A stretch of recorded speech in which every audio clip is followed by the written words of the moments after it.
So we're hopping over to Rochester, New York today to talk about a civil case where a jury awarded $125,000 to a family after a Rochester police officer entered their yard and within seconds was shooting their family dog who had run outside the door. So it's not every day that you hear an award being given to someone, and in most cases, we hear often that police shoot dogs. We're going to hear some statistics in this video. So I wanted to cover this.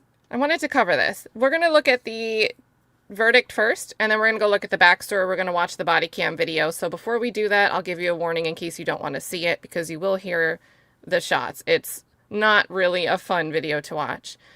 But over here, this came down on the 2nd of February. So we're 2 days beyond this. A federal jury has awarded a 6-figure verdict to a father and daughter after their dog was shot and killed by a Rochester police officer. The incident occurred on Kosciuszko Street, maybe, near Franklin High School in 2018. Police were attempting to arrest suspected drug dealers when they ran through different backyards. This is an important detail. Officer Javier Algarin returned to the yard, jumping the fence to search for evidence. 3 seconds later, Tesla, a 3-year-old black lab, was let out of the back door. Body cam footage shows Tesla running off the porch and towards Officer Algarin. "Whoa, whoa, whoa, hey," Algarin is heard saying before firing 2 shots, killing the dog within 5 seconds.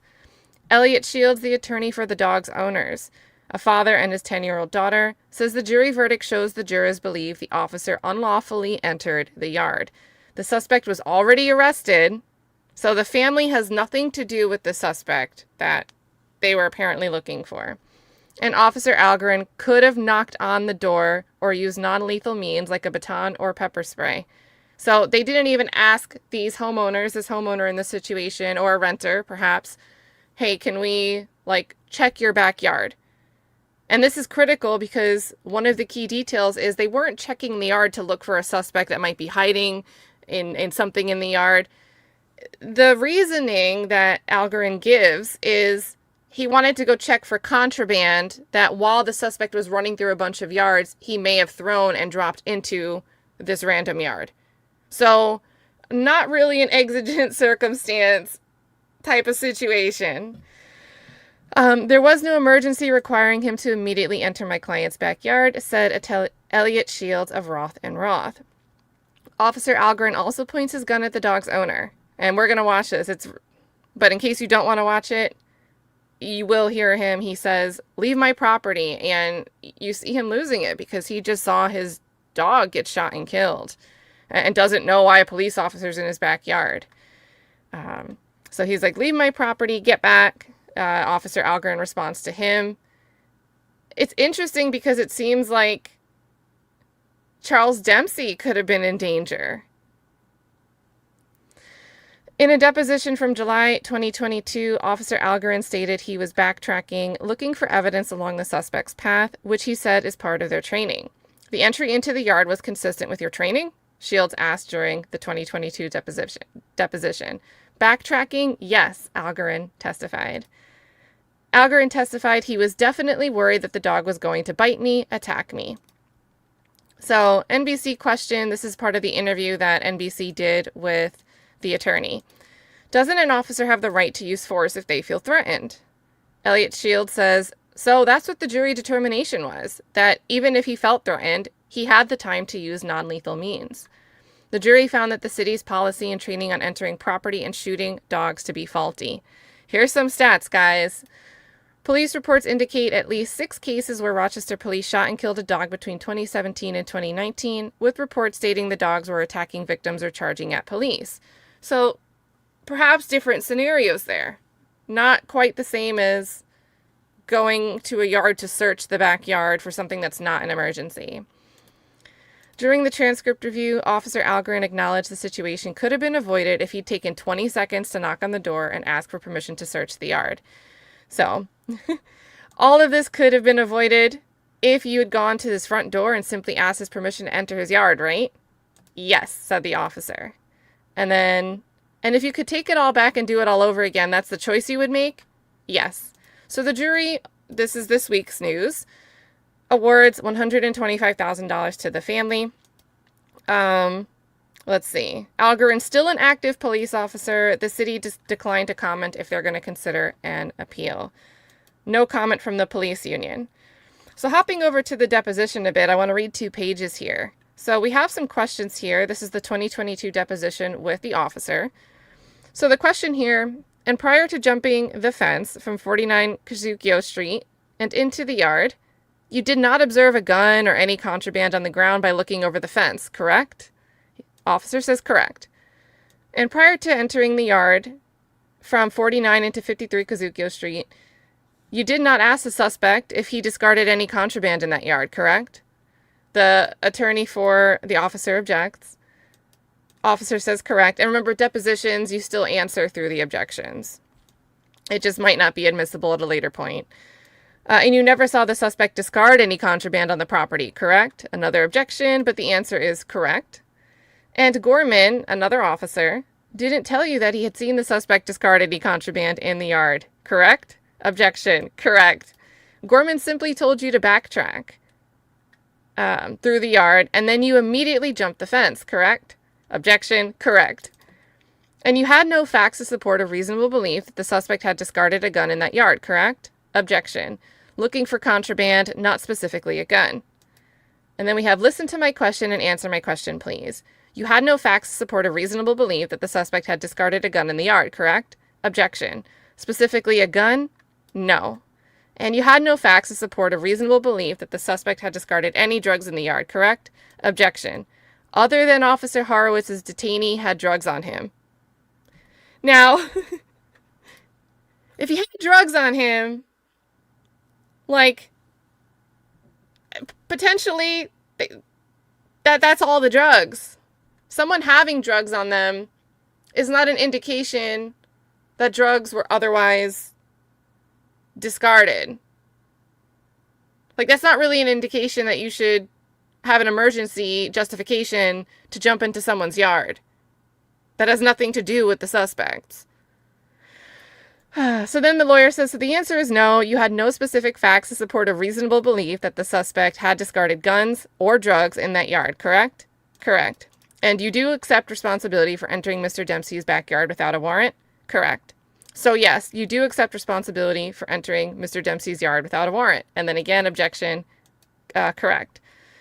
And you do accept responsibility for entering Mr. Dempsey's backyard without his permission? Correct. And earlier we agreed that you could have simply walked to his front door and it would have only taken 15 to 20 seconds and you could have asked his permission to enter his yard, correct? Objection, correct. And earlier you agreed that that's so important so that you could let him know what was going on in his backyard, correct? Objection. That was a theoretical setting, not necessarily pertaining to Mr. Dempsey. And then it goes on, guys, and this is linked in the description if you want to read the full deposition. Let's see how this played out. Or there was one other thing. Hold on. One other thing I want to show you that I didn't see until today. I want to pull that up. So this is with the detainee. Before we watch the other body cam, this is with the detainee. And let me make sure there's a little bit from the backyard, Dempsey's backyard. This is the part I want to show you right here, though. Here's the incident report. We know it's a black lab. But look at this incident report, guys. Look at this incident report. Police reports show at least 6 cases. What does that say, chat? A dark pit bull. Where Rochester police shot and killed a dog between 2017 and 2019. Unless it's a different incident. In each case. All right, maybe it's a different incident. Maybe it's a different incident. I might be mistaken there. Is this 2017? All right, because this incident was 2018, so never mind. Back to this earlier portion, though, we have some footage of the detaining, but they chop up this video a lot. It's like not the full thing.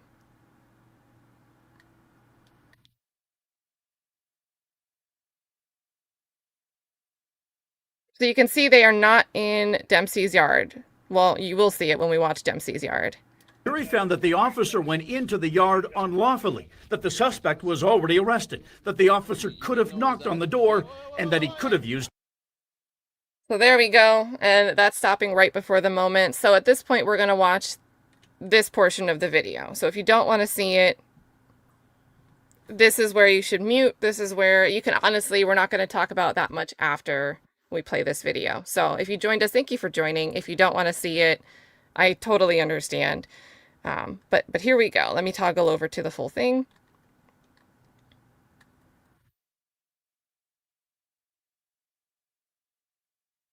And hey to everybody that's hanging out.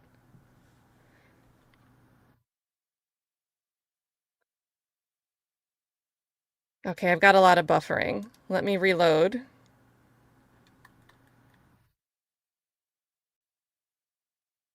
And I also linked to 2 different articles in the description of this video, so if you want to watch either of the news included videos, they are there as well. All right, it's just stuck on the preview loading screen. I do have a backup of it, so let me prepare that in another window.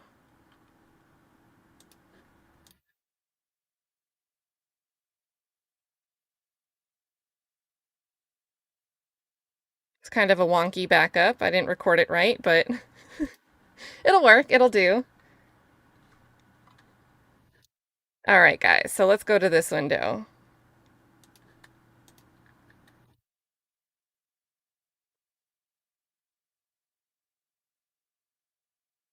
(257) 227 297 267. We're all set. Copy, thank you. Dispatch copying as well. Right, Hanson is pulling up tomorrow. Calling with the passerby. And it happens fast, so here we go.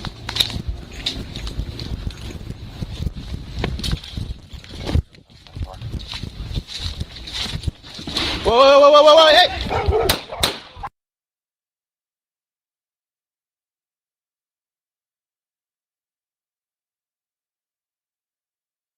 Get back! Get back! Get back! Get back! Get back! Get back! Back! Back! Get back! Get back! Get back! What the hell is wrong with you? Call your boss now! Get out of my yard! Get out of my yard! Get back! Leave! Stop! My property! Get back! Get back! What is Check the on your matter dog! with you? Grab your dog! My daughter! Grab your dog! Go grab your dog. What did you do? Why did you do that? She would have been fine! Everybody good? Is everybody good? Good. Yeah.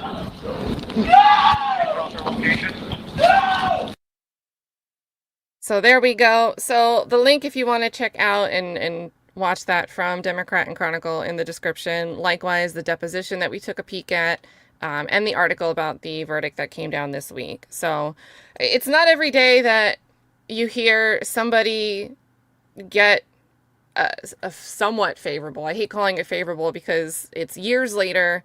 This is obviously traumatic. We're seeing the owner in the yard, understandably in shock. Someone just is in his yard shooting his dog. And, you know, having a jury side with you, I want to call it favorable because it's favorable, but it's still like, it's such a fight to get there. So I wanted to cover that story. If you guys have any thoughts, let me know. We have, in 8 minutes, we are going to be continuing with the Edric Faust trial over in Georgia. So if you're watching this live, this is going to redirect over there. If not, you can find it on the live tab of my channel if you want to come watch that trial with us. So see you guys in a few minutes here. And again, let me know your thoughts. Take care, guys.